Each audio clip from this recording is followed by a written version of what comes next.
I'm Teresa Caraggio, and this is Third Paradigm. And today I am going full woo-woo. My topic is Return to the Mother. What I try to do is alternate between masculine and feminine topics.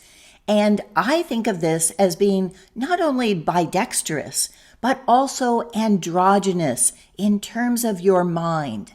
That we need to be using both the feminine and the masculine side of the brain, the intuition and the rational. Looking at the word rational, it means to ration, to cut something up, and also to organize it, to put things in order. And that is a good thing, but it's not everything. We've been diving deep into some dark topics, and we are living in some dark times. There's this idea that to be realistic means to face up to the worst of possible outcomes. Otherwise, you're just being pie in the sky. You're being naive. I don't think that's true. I think that we need to examine the real possibility that reality is better than we have at all imagined. One of my readers termed this socio-spirituality, and I love that. I think of it as 2 feet of the body, that if you only move one of those, you end up going in circles. Since doing my research for Oh My Goddess, I also think of it as the goddess manifestation in the horned cow. And cows used to have horns. Who knew? But the horned cow has one that faces into the mystical world and one that faces into the material world. I think we need to always be alternating between those two. They have us fooled that either there is no meaning in life, that we are atheists, that if there is no purpose, no God, then there is no meaning. But all the gods are psychopaths. And if you think of them as humans, that'll be really obvious.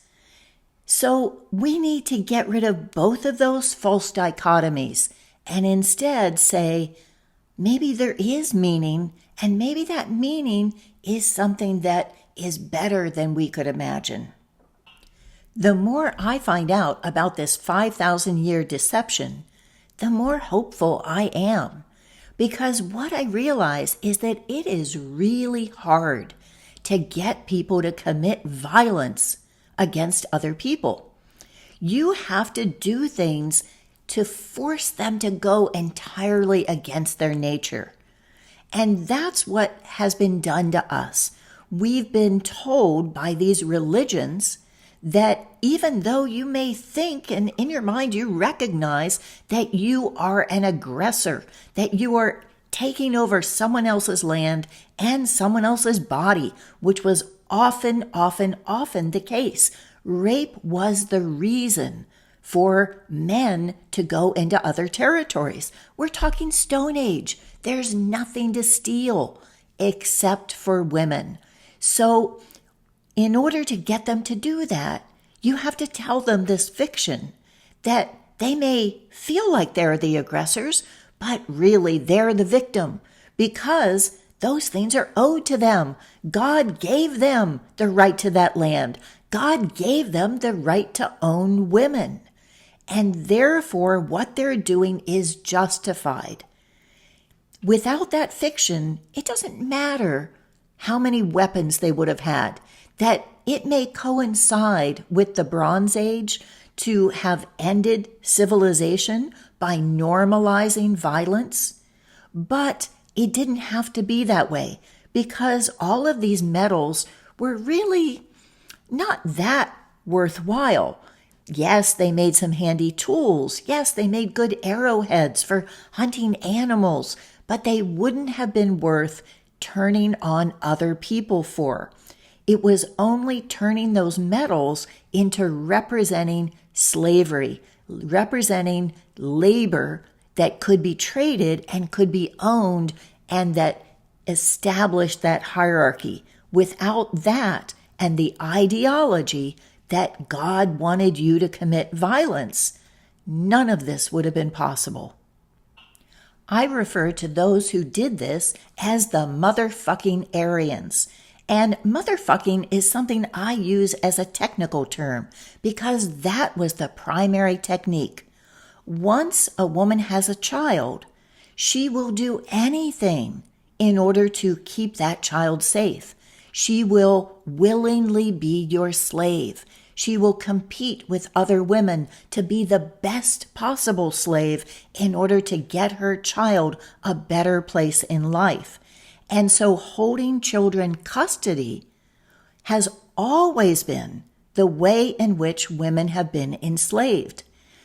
This is currently happening in what I call the custody conspiracy in the family courts. Now that women are getting away and escaping where they can own their own property, have their own income, and therefore raise their own children, the family courts are doing this conspiracy in order to give those children away, take them away from the mother. This goes way back because the word interest in Greek literally meant offspring. So it wasn't legally allowed for you to sell your children into slavery. But here's what you could do. You could take a loan, and then as interest on that loan, your children would go be someone's slave. And then there would be a Jubilee. We think of Jubilee as being this lovely thing. It was not. It was this fucking game that men played where they would take the loan and then for New Year's Day, they would end up absolving the loan so that the child goes back to the mother. And the word amargi means freedom and also means return to the mother. That children were allowed to leave the places where they had been slaves and return to the mother for New Year's Day. And then the patriarch could take out another loan and the children would be gone again. It's important for us to recognize that Jubilee was not a good thing. Leviticus talks about it, and it talks about how your land, if it's a long time to the next Jubilee, you can get a lot of money, or if it's a short time, you can get less money, because at the end of that time, that land goes back to you. The debt is forgiven, but the land goes back to you. So it is perpetual landowners, and the Levites were always able to redeem their land. The land could never be taken from them. This is the priestly caste who wrote these rules. These were the Luvians. The Luwians were different names from Anatolia, and they were the ones who were able to usurp that land and therefore usurp the labor and take the children away from the mother.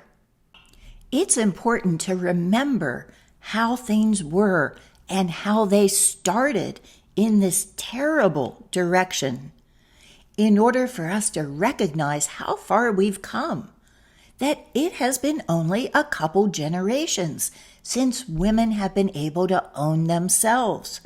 Mine is the first generation where women can work outside the house.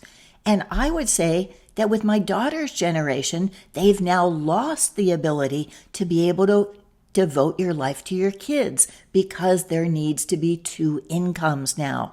So they're trying all these tricks, but it's not going to work. And I find that many of my woo-woo friends are recognizing this too. So I want to quote from some of them. First, I'm going to start with my friend Jaylene Tracy, who I know as Jessie from Dance and in Ariel. And she is one of the most practical, funny, down-to-earth people I have ever met. And she channels spirit guides, one of whom she calls the Mantis. She came back from Egypt this year and felt that it was a profound place, that things were happening energetically there, and she is going to lead a group, I think, in the fall, which I would consider. So I'm going to quote from her latest newsletter, which is called Return of the Mother. What I experience now is the full reemergence of the primordial mother energy, a foundational and organizing force that carries immense power through its steadiness, intelligence, and capacity to nourish life into form. This energy is present in a very tangible way and supports how we organize ourselves, our lives, and what we are here to express. It supports embodiment, coherence, and living in alignment with truth. As we are bathed in this frequency more consistently, we are invited to meet it through presence, relationship, and a willingness to inhabit ourselves more fully. The return of the mother field brings a different quality of momentum, one that arises from stability and resonance rather than force or pressure. It supports clarity, self-trust, and the natural unfolding of what we are here to express. This is also a profound moment for self-acceptance. Everything you have lived has contributed to your understanding, your discernment, and your capacity to choose with greater clarity. As the weight of self-judgment releases, energy becomes available for creativity, presence, and forward movement that feels sustainable and true. The field right now responds most clearly to simple, consistent care of self. Time in the morning carries a particular potency for setting the tone of your day. Quiet presence, breath, and moments of gratitude help stabilize the nervous system and attune the body to feel the immense love that is present from primordial mother. Despite intense contrast in the outer world, there is a strong current of rebalancing happening on many energetic levels in and around our Earth. One of my guides keeps saying, "Mom's home," and there is something deeply resonant in that.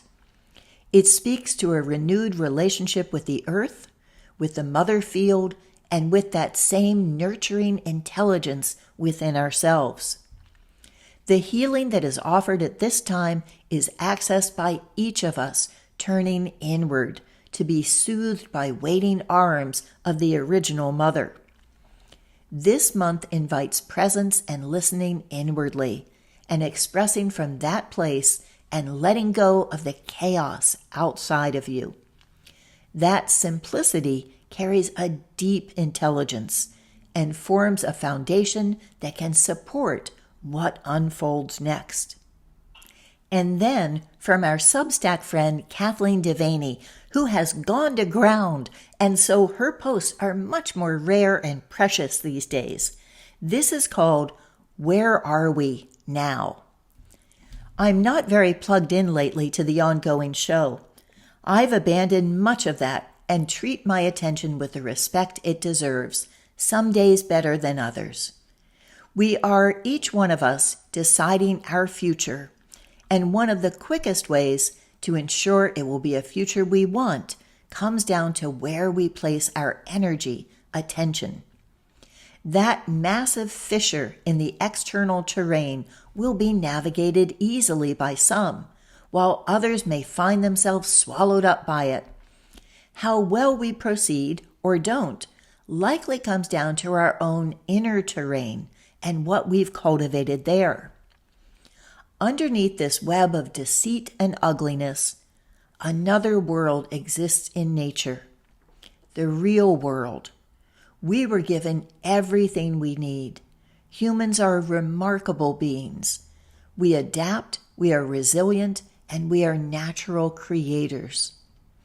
Our source is goodness and love, not as a nice idea, not as a mythology and story, but as a truth, an essence, Humans who have not yet been captured are good. Humans who have been captured can find their way back. So let the show crescendo. Let the masks come off. Let the stage fall down. Good riddance. We'll still be here on this beautiful earth. Another of my mystical sisters on Substack is Barbara Sinclair. And she, I think, is going to be channeling dragons soon. She introduced me to this deck, which has this card of the mystical sister. The deck is called The Wild Unknown Alchemy Guidebook. And she has a different one by the same author, Kim Krantz, that is her go-to. So I picked some cards from this that I would like to read to you. One is on Rebus, the androgen. Born of Hermes and Aphrodite, Hermaphroditos has been classically depicted as a balanced union of divine masculine, the sun, and divine feminine, the moon. Yet today's alchemist knows that the androgen is far more nuanced than that.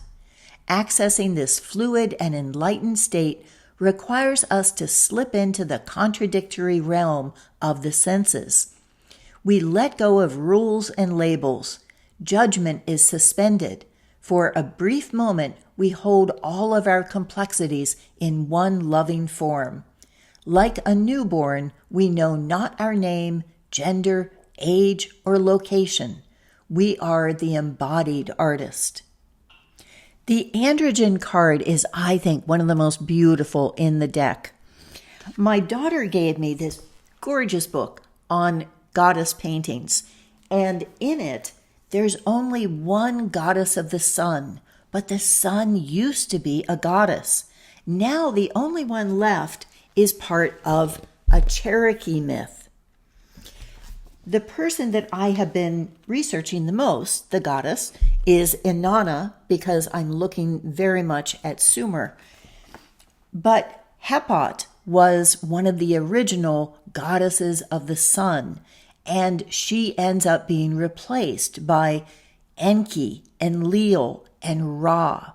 All of those become the sun god and turn her into a moon or earth goddess. Another card is on Magnum Opus, the great work. It reads, "You cannot force the great work. You cannot claim it or complete it." This card arrives to whisper words of encouragement.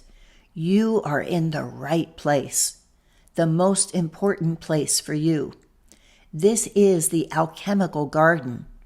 Tend to the youngest growth. Be delicate and precise.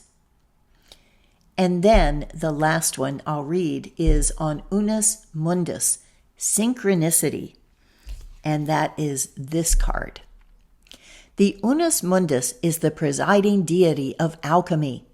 It arrives to remind us that we are not alone in our queries or our journey. Do not underestimate the brave act of your attention to the details of your daily life, to the ecology of our world. What you notice matters. You matter. I'll end with A Course in Miracles, which I'm turning into A Course in Goddess.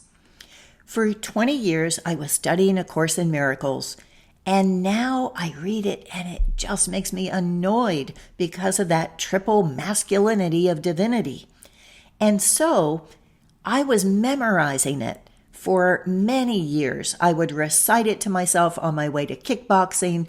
I would see if I could get through the whole, 300 or so that there are, because they're daily meditations that have one line, but then they have reviews. And so it is somewhat redundant.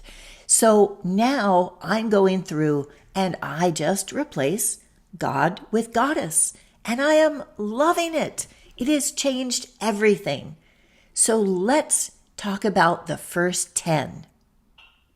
A Course in Goddess starts. Nothing that I see has any meaning. I have given what I see all the meaning it has for me. I do not understand anything I see. My thoughts have no meaning. I am never upset for the reasons I think. I am upset because I see what is not there. I see only the past. My mind is preoccupied with past thoughts. I see nothing as it is now. These thoughts have no meaning. What we're doing in this first step is saying, I have no preconceptions. It doesn't mean that meaning doesn't exist. It just means that I've made this meaning. And so if I don't like the meaning this is making, I need to let go and let Goddess. Understanding starts by withdrawing your preconceptions of this is how things are, this is being done to me. Instead, looking at, I don't know, I'm going back to being that newborn, and I am ready for whatever comes. And if you are ready for whatever comes, here are a couple of fun ones. Here is Goddess Crossed, and this is I Mage a Nation. Thank you for watching.